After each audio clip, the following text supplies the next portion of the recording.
Hello everyone, hope all of you are fine. Understanding financial terms of scam 1992 के previous video में हमने city bank की monopoly के बारे में डिस्कस किया था कि सिटी बैंक की मोनोपोली क्या थी और वो किस तरह से मार्केट में मोनोपोली क्रिएट किया हुआ था और किस तरह से मार्केट को कॉर्नर किया हुआ था। अब इस वीडियो में उसी एपिसोड 3 में किस तरह से हर्षद मेहता उस मोनोपोली को एक्चुअली कौन सी स्ट्रैटेजीज एक्चुअली हर्षद मेहता चलता है उस मोनोपोली को ब्रेक करने के लिए। एपिसोड 3 सबसे इम्पॉर्टेंट और सबसे इंटरेस्टिंग एपिसोड एक्चुअली उस पूरी वेब सीरीज़ का। उसके अंदर ये बताया कि भाई मार्केट में जो सिटी बैंक की मोनोपोली थी उसको हर्षद मेहता ने ब्रेक किया। देखो, उसके अंदर सबसे पहले हर्षद मेहता, आपने देखा होगा कि इनिशियली जब वो मनी मार्केट के अंदर एंटर होता है तो सबसे पहली वो अप्रोच करता है सिटी बैंक के हेड को, जो के.एस. त्यागी को। But KS. त्यागी उसको बाहर कर देता है ये बोलकर कि भाई ये मनी मार्केट है और हमारे पास already existing set of brokers हैं और इधर पेडिग्री बहुत इंपॉर्टेंट है, तो हम किसी नए बंदे को यहाँ पर एंटर नहीं होने देते। और वो बोलता भी है कि भाई आपके स्टॉक मार्केट के बहुत बड़े बड़े ब्रोकर्स इधर आना चाहते हैं बट वो नहीं आ पाते, और वो बोलता भी है कि भाई आप इस मार्केट को भी समझते नहीं हो। फिर हर्षद मेहता सबसे पहली स्ट्रेटजी ये चलता है कि वो एक दूसरे बैंक, वही फॉरेन बैंक ऑफ अमेरिका के ट्रेजरी चीफ नीरज से मिलता है, जो नहीं होता, फिर उससे फ्लाइट में वो बात करता है। नीरज उसको बोलता है कि भाई ये जो है अल्टीमेटली जो मनी मार्केट है इंडिया का, ये एक एक्सक्लूसिव क्लब बन गया है सिटी मार्केट और उसके ब्रोकर्स का। वो जैसा चाहते हैं इस मार्केट को अपने अकॉर्डिंग मैनिपुलेट कर देते हैं, जैसा चाहते हैं कोर्ट को मैनिपुलेट कर देते हैं, जितना ना दूसरों को बिजनेस लेने देते हैं ना तो बिजनेस देते हैं। तो ये बात वो बोलता है उसके अंदर। तो हर्षद मेहता पहली स्ट्रेटजी ये चलता है उसी सीक्वेंस के अंदर, आप देखेंगे फ्लाइट वाली, कि वो बोलता है कि भाई हम एक काम करते हैं कि अगर उनका कोई कार्टेल है तो उनके सामने हम अपना एक कार्टेल बनाते हैं, उनके कार्टेल को उनका काम करने, तो हमारे कार्टेल को हमारा काम करने देते हैं। तो वो सबसे पहले बैंक ऑफ अमेरिका के ट्रेजरी चीफ को कन्विंस करता है कि भाई आप कार्टेल बनाइए, मैं बिजनेस आपके ला के दूंगा, कैसे बिजनेस ला के दूंगा इट डजेंट मैटर्स। वो ये भी बोलता है कि भाई मेहनत मेरी, एफर्ट्स मेरे, अगर कोई लॉस होगा तो लॉस मेरा, और and you have nothing to lose, ऐसा बोलता है उसमें कि भाई आपको हारने के लिए कुछ भी नहीं है। तो एक ऑफर से वो बैंक ऑफ अमेरिका के जो ट्रेजरी चीफ है उसको अपने कॉन्फिडेंस में लेता है। फिर वो जो ट्रेजरी चीफ है वो किसी एक बंदे से उसको मिलवाता है कि भाई ये जो बंदा आ रहा है ये हमारे कार्टेल के अंदर एक बहुत ही इंपॉर्टेंट मेंबर होगा। तो वो बंदा बोलता है कि भाई एनजेड ग्रिंडेस को एक ब्रोकर ढूंढ रहा है मनी मार्केट में, और वो जो है सिटी बैंक कार्टेल में से किसी ब्रोकर को नहीं होते। फिर वो हर्षद मेहता को ले जा करके एनजेड ग्रिडलेंस में मिलवाता है। एनजेड ग्रिडलेंस में वो बंदा बोलता है कि भाई सब कुछ ठीक है, हम सारी बात आपकी मानते हैं, लेकिन प्रॉब्लम क्या है सिटी बैंक। और सिटी बैंक को अगर मालूम पड़ गया कि भाई हमने कहीं बाहर से कोई डीलिंग की, इस रेडी फॉरवर्ड डील को किया, तो वो और उसके ब्रोकर मिलकर पूरे मार्केट को कॉर्नर कर देंगे और सारे कोर्ट्स को मैनिपुलेट कर देंगे। मीन्स हर जगह पर इनिशियल लेवल के ऊपर उसको सिटी बैंक ही बीच में अड़ता है इसमें। तो हर्षद मेहता वहाँ पर एक दूसरी स्ट्रैटेजी चलता है। वो बोलता है कि भाई देखिए, प्रॉब्लम ये है कि जितने भी छोटे छोटे बैंक्स हैं, हमने पिछले वीडियो के अंदर बड़े बैंक और छोटे बैंक के बीच में डिस्कशन किया था कि जितने छोटे छोटे बैंक हैं वो इंडिविजुअली उसके अंदर जाकर के सिटी बैंक को अप्रोच करते हैं, तो वो सबको एक्सप्लॉइट करता है अपनी डीलिंग से। हम ये टाइम है कि हम सारे छोटे बैंक से एक साथ मिल जाए और एक साथ मिल करके फिर एक कार्टेल बना उनके अगेंस्ट, और एक बार उनके हाथ से अगर डील निकल गई तो उनको मजबूरन उसके ऊपर सोचना पड़ेगा।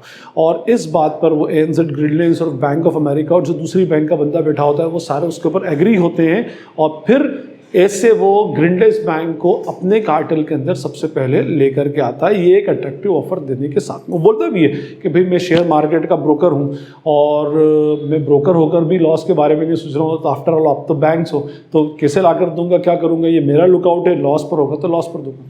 उसी के नेक्स्ट सीक्वेंस के अंदर गोल्फ कोर्स के अंदर अजय केडिया और के.एस. त्यागी बात करते रहते हैं कि भाई एनजेड ग्रिडलेंस भी जो है अब वो हर्षद मेहता के साथ में चला गया, और हर्षद बहुत सारे छोटे छोटे बैंक्स के साथ में काम कर रहा है और वो वॉल्यूम उठा भी रहा है, कुछ को लॉस के साथ में भी उठा रहा है। तो वो के.एस. त्यागी बोलता है कि इज ही एन इडियट, मतलब कि वो इस तरह से भाई लॉस के अंदर किस तरह काम करेगा और कब तक काम करेगा। तो बोले कि हाँ हो सकता है उसके अंदर।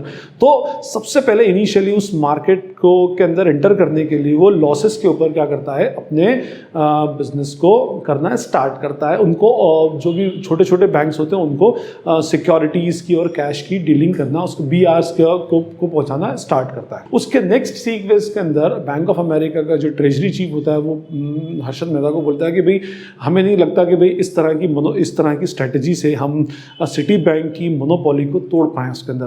तो फिर हर्षद मेहता बोलता है कि भाई अब टाइम आ गया है कि हमें सिटी बैंक का भी जो बाप है, मीन्स वो बोलता है कि भाई माना कि सिक्योरिटीज़ मार्केट के अंदर सिटी बैंक सबसे बड़ा बैंक है, लेकिन बैंकिंग का बादशाह तो इंडिया के अंदर एक ही है, स्टेट बैंक ऑफ इंडिया। हमें स्टेट बैंक ऑफ इंडिया से अप्रोच करना चाहिए क्योंकि उसके पास एक्सेसिव फंड होता है, तो हम उसको सिक्योरिटीज़ को कम रेट के ऊपर देंगे।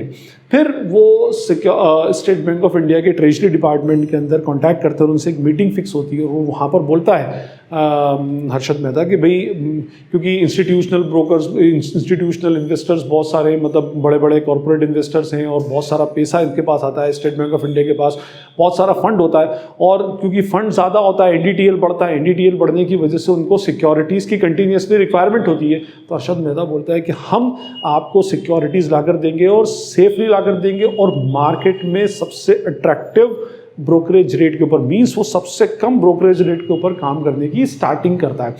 ठीक है, तो इससे जो स्टेट बैंक ऑफ इंडिया है वो भी बोलता है कि हाँ भाई ये फॉरेन बैंक्स हमें बहुत सालों से लूट रहे थे और अब हमें अपना घर सुधारने की रिक्वायरमेंट है और हम अब आपके साथ में बिजनेस करेंगे। Means state bank of India भी फिर उनके साथ मिल जाता है और स्टेट बैंक ऑफ इंडिया का मिलना मीन्स एक बड़े बैंक का उसके कार्टेल के अंदर इंक्लूजन उसके अंदर हो जाता है। उसी के नेक्स्ट सीक्वेंस के अंदर अजय केडिया और केएस त्यागी सिटी बैंक के बात के डिस्कस करते रहते हैं कि भाई स्लोली हर्षद मेहता ने अब मनी मार्केट के अंदर भी पोजीशन लेना स्टार्ट कर दी है बैंक्स को फ्रंट बना करके वो स्लोली मनी मार्केट के अंदर भी पोजीशन ले रहा है और वो बैंक्स को कमीशन ऑफर कर रहा है। अब देखिए ये बड़ा एक अजीब सा टर्म है कि ब्रोकर बैंक्स को कमीशन ऑफर कर रहा है और उसने उसके लिए एक टर्म यूज़ की है बैंकरेज। देखिए जैसे एक वर्ड यूज़ होता है ब्रोकरेज, है ना, और इसमें वो एक वर्ड यूज़ करता है बैंकरेज। अब ये क्या बैंकरेज होता है, देखिए इसको समझते हैं। ब्रोकरेज का मीनिंग होगा कि लेट सपोज अगर दो बैंक से ए और बी, और अगर किसी एक ब्रोकर ने ए से बी को कुछ सिक्योरिटीज दिलाई और मान लो इसका 0.2% का ब्रोकरेज है, तो बी बैंक से वो 0.2% ब्रोकरेज के ले लेगा। Means usually brokers collect the brokerage from the banks, लेकिन हर्षद मेहता जो उसमें स्ट्रैटेजी चलता है वो बैंक को उल्टा कमीशन ऑफर करके, जिसको बैंकरेज बोलते था। देखिए हम उसमें एक सीक्वेंस भी है जहां पर स्टैंड चार्ट को सिक्योरिटीज़ की रिक्वायरमेंट होती है, 200 करोड़ रुपीस की सिक्योरिटीज़ इसको चाहिए होती है। ठीक है, तो अब वो जो उसका कलीग है भूषण भट्ट, वो उसको बोलता है कि भाई स्टैंड चार्ट को 200 करोड़ की सिक्योरिटीज़ की रिक्वायरमेंट है और हमारे किसी बैंक के पास इतनी ज़्यादा सिक्योरिटीज़ देने की कैपेबिलिटी नहीं है। तो हर्षद मेहता बोलता है कि भाई उनको बीआर चाहिए ना 200 करोड़ का, तो हम बीआर उनको दिलवा देंगे। तो वो बैंक ऑफ कराच के पास जाता है और बैंक ऑफ कराच में वो अप्रोच करता है कि भाई आप 200 करोड़ रुपए का बीआर इशू करो स्टैंड चार्ट को। मींस आप 200 करोड़ रुपीस की सिक्योरिटीज को सेल करो। वैसे तो फिजिकल सेल नहीं होता, बीआर इशू करो कि हमारे पास सिक्योरिटीज हैं, और ये क्या करेगा 200 करोड़ रुपए का आपको चेक दे देगा। ठीक है, और आपको बताया भी है कि भाई बैंक ऑफ कराची की उस टाइम फाइनेंशियल हालत बहुत ख़राब रहती है और वो बोलता भी है कि मुझे पता है कि आपके पास आपके एम्प्लॉयज़ को सैलरी देने का भी पेमेंट एक्चुअली नहीं है उसके अंदर। तो वो बैंक ऑफ कराची को बोलता है, तो वो सिक्योरिटी आप इसको सेल करो और ये 200 करोड़ रुपये आपको दे देगा। ठीक है, अब देखिए होगा क्या कि इसमें तो उल्टा बैंक ऑफ कराची फंसता। क्यों? क्योंकि ये सिक्योरिटी को सेल करो और रीपर्चेस एग्रीमेंट के अंडर में बैंक ऑफ कराची को 15 दिन के बाद 200 करोड़ रुपीस की सिक्योरिटी वापस कर लेना पड़ती। विद फॉरवर्ड कॉन्ट्रैक्ट हो सकता है वो 200 करोड़ का 200.5 करोड़ पर, तो 50 लाख रुपए और एक्स्ट्रा लग जाते हैं। तो ये कैसे मानता है? तो वो बोलता है इसके अंदर कि भाई आपके जैसे ही आप उसको बीआर इशू करेंगे तो 200 करोड़ रुपए आपके अकाउंट में है ना, और उसमें से 4 करोड़ रुपए आपके बैंक रेज के। मीन्स उल्टा ब्रोकर यहाँ पर सिक्योरिटी सेलिंग बैंक को कमीशन ऑफर करता है उसमें। कैसे? कि भाई आप 200 करोड़ रुपए का इसको बीआर इशू करो और 4 करोड़ रुपए आपके। लेकिन उसमें इसका बेनिफिट क्या होता है? आपने एक और उसके अंदर उसी में डायलॉग सुना होगा कि वो बोलता है कि भाई 15 दिन के बाद मैं उनको 200 करोड़ रुपए वापस कर दूंगा। मीन्स वो इस 200 करोड़ को अपने फंड्स के तौर पर स्टॉक मार्केट में लगाने के लिए यूज करता है और इसी के अगेंस्ट वो स्टॉक मार्केट में लगा के ज्यादा प्रॉफिट अर्न करता है 15-20 करोड़ रुपए का, और इस बैंक ऑफ कराची को 4 करोड़ रुपए का ऑफर करता है। और अगर 4 करोड़ के बदले में अगर 200.5 करोड़ 50 लाख रुपए अगर एक्स्ट्रा भी देना पड़े, 1 करोड़ भी एक्स्ट्रा देना पड़े, तो अल्टीमेटली इस बैंक को तो 3 करोड़ रुपए का फायदा होता था। तो एक स्ट्रेटजी वो बैंक रेज के फॉर्म में चलता है कि भाई बैंक रेज ऑफर करता है सिक्योरिटी सेलिंग बैंक को, ताकि वो अब नेचुरली जब उसको ज़्यादा प्रॉफिट मिल रहा है तो वो क्या करते हैं, अपनी सिक्योरिटीज उसको सेल करते हैं। और अजय केडिया उसमें बोलता भी है कि भाई banks are happily doing all this including SBI. SBI भी इस काम के अंदर मिला हुआ है, एसबीआई भी इस काम के अंदर हैप्पीली इस काम को अल्टीमेटली वो कर रहा है। तो वो अल्टीमेटली क्या करता है कि भाई हर्षद मेहता जो बैंकिंग फंड्स हैं, यहीं से जो स्कैम की स्टार्टिंग होती है, वो बैंकिंग फंड्स को एक बैंक से दूसरे बैंक को सिक्योरिटी फेक बीआर इशू करवा देता है, और फेक बीआर के अगेंस्ट में उसके पास सिक्योरिटी होती नहीं है, और फेक बीआर के अगेंस्ट में जब 200 करोड़ उसके पास आते हैं तो 200 करोड़ अपने फंड में ट्रांसफर कराकर स्टॉक मार्केट में लगाता है, और जो सिक्योरिटी सेलिंग बैंक है उसको बैंक रेज ऑफर करता है, मींस कमीशन ऑफर करता है। तो बैंक के लिए अट्रैक्टिव ऑफर होता है, तो वो बैंक उसको ज़्यादा से ज़्यादा बिजनेस देना स्टार्ट करते हैं, और जब बैंक बिजनेस देना स्टार्ट करते हैं तो उनको ज़्यादा बैंक रेज मिलता है, और इसको हर्षद मेहता को फंड मिलता है, और इस फंड को मार्केट में लगाकर उसमें बुलिश रेस लेकर के आता है, बुलिश ट्रेंड क्रिएट करना अल्टीमेटली स्टार्ट कर देता है। तो इस तरह से वो जो हर्षद मेहता, ये कुछ स्ट्रैटेजीज उस एपिसोड 3 के अंदर थी जिससे वो क्या करता है, उसकी मोनोपोली ब्रेक करना स्टार्ट कर। तो आई होप आपको ये समझ आ गया हो किस तरह से काउंटर स्ट्रेटेजी चल करके हर्षद मेहता उस मनी मार्केट के अंदर भी पोजीशन लेते हैं। आगे के लेक्चर्स में हम और इसमें कोई फाइनेंशियल टर्म्स या टेक्निकल टर्म्स हो तो डिस्कस करेंगे। Thank you, thanks a lot.